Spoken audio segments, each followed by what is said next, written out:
who wants to come to work every day just to make money for somebody else, which is ultimately what most people do. Or how can you really care? I was pretty convinced that I wanted to open the books to our coworkers. Opening up the books to employees involved educating them on what the financial statements meant and sharing ownership.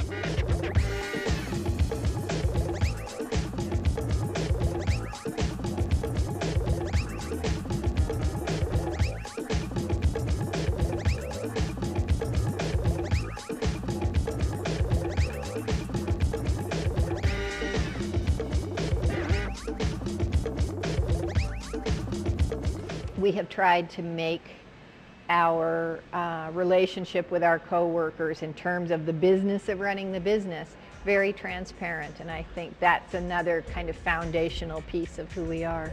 It's bringing yourself to work each day in a loving mind frame, extending yourself to people, laughing, making sure that, you know, that work is a happy place. Does this fit your impression of most companies that you know of? Probably not. That's because the owners of this company, Jeff Liebisch and Kim Jordan, decided early on what their values and goals were. Sure, overall the goal is to make a profit, but for Jeff and Kim, there's more to it. Having fun and allowing their employees to have fun with what they do is also important. They were able to visualize the far-reaching effects that this would have in the expansion of their business.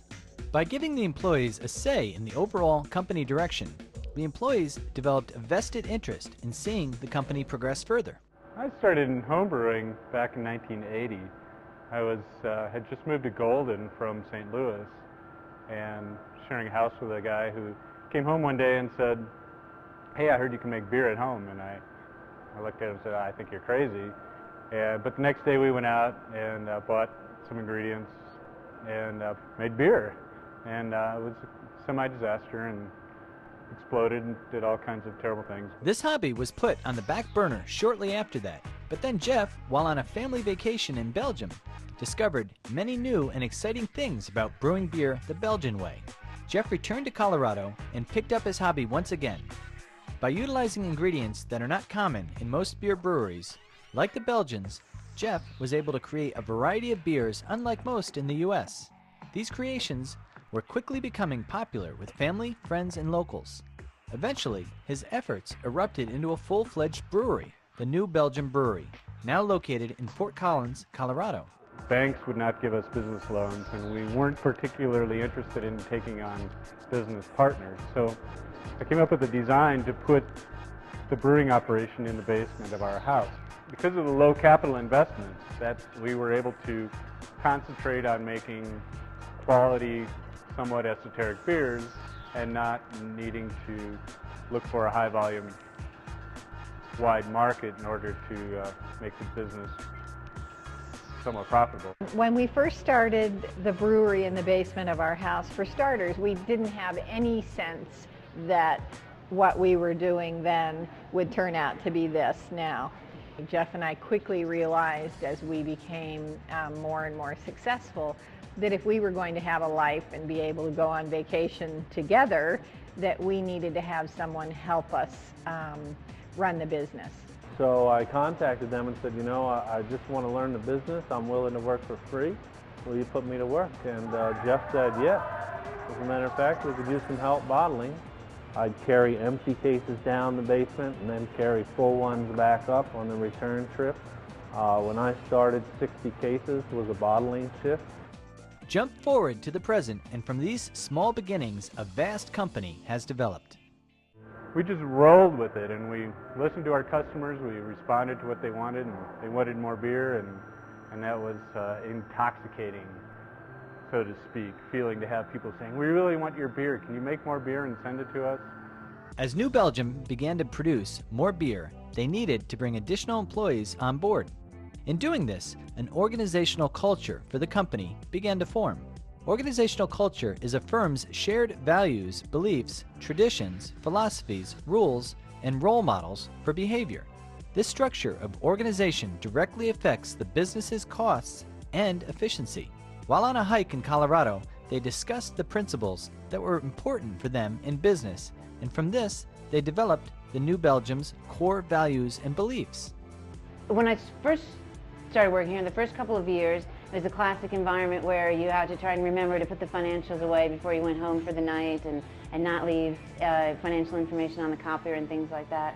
In '95, Kim realized that in order to further the culture that she wanted, that employees had to be involved with all aspects of the business, and that included the financial aspects. So Kim and I went to a few conferences, read a few books, and started Open Book Management in 1996. Open book management is primarily a way of running the company where employees have access to financial information. We train people to be financially literate, because it's my belief, and I think most open book management practitioners would agree, that you can't just hand people the books, because people need to know, what does that mean? The biggest changes in the brewery for me were the open book management, even more so than the ownership of the company. Once Kim and Jeff decided to let us all know where everything was going, it made it real important for us to keep count of every keg. Any cases that are damaged, it all adds up. This was our initial foray into somehow making a statement that that we understand that it takes more than Jeff and I to get beer out the door, and that it's important that we share in all of that benefit, and frankly the risk too. It's important that employee owners are thinking about the benefit and about investing for the future and about risk, and that it's a very real experience. From this culture, an organizational structure developed. Structure is the arrangement or relationship of positions within an organization. New Belgium breaks its operations down into departments which then focus on particular issues within the company. For instance, the Wastewater Management Department deals specifically with water reclamation, whereas the Quality Assurance Department looks mainly at the standards associated with the product being produced. QA is responsible for overseeing the quality of the beer, and we're also responsible for making sure that the beer stays clean all through the process. We're a self-managed group, and what that means is it's kind of a flat structure to a certain extent. We do report certain things to people that need our results, but as far as the structure of our department goes, we are all considered area leaders. This leads us to look at the role that the degree of centralization plays in a company. In a centralized organization, authority is concentrated at the top, and very little decision-making authority is delegated to lower levels. In a company like New Belgium Brewery, the decision-making authority is delegated as far down the chain of command as possible, which empowers its employees to make decisions without having to seek approval. For instance, in an area like quality assurance, this is important because if a change is needed, it can be implemented immediately before a batch of beer goes bad. How can you really care about the certain small things that are necessary to be done day in and day out if you don't have a larger purpose behind them?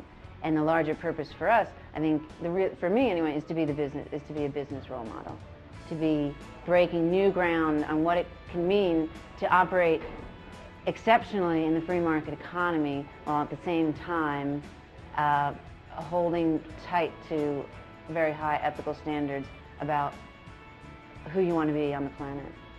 Every decision we make is informed by our values. The role of groups and teams in organizations vary from company to company. In work groups, employees are held individually accountable, even though they generally have a common goal. At New Belgium Brewery, however, the work done is a team effort, in which everyone holds themselves mutually accountable. Employees are given part ownership in the company after 1 year's time, thereby creating an environment of employee owners and the desire for success for all involved. We hear it a lot from customers, people who I'll run into and say, wow, I was at your brewery, and the vibe there is amazing. You can just tell that people really like being there, which for me is incredibly satisfying. The change in management styles in companies throughout the United States and elsewhere is happening because the role of empowerment and culture is changing within the workplace. There are 3 things that greatly influence this change. First, employees' jobs have changed. The nature of work is changing to become more intellectual, and because of this, there's no one set way of doing things. The nature of management has also changed. It used to be that managers knew more about their jobs than employees did. Today, it's typical for employees to know more about the specialization of their job than anyone else. And finally, the employment relationship has changed. It used to be that employees were most concerned about issues such as pay, job security, and the hours of work. But now, they want to be more fully engaged in their work by problem solving and decision making. For Jeff and Kim at New Belgium Brewery, the bottom line is that it always comes down to open communication. And I think that combination of happiness and extending yourself to have real relationships with people and being excellent here at New Belgium really creates a magical vibe.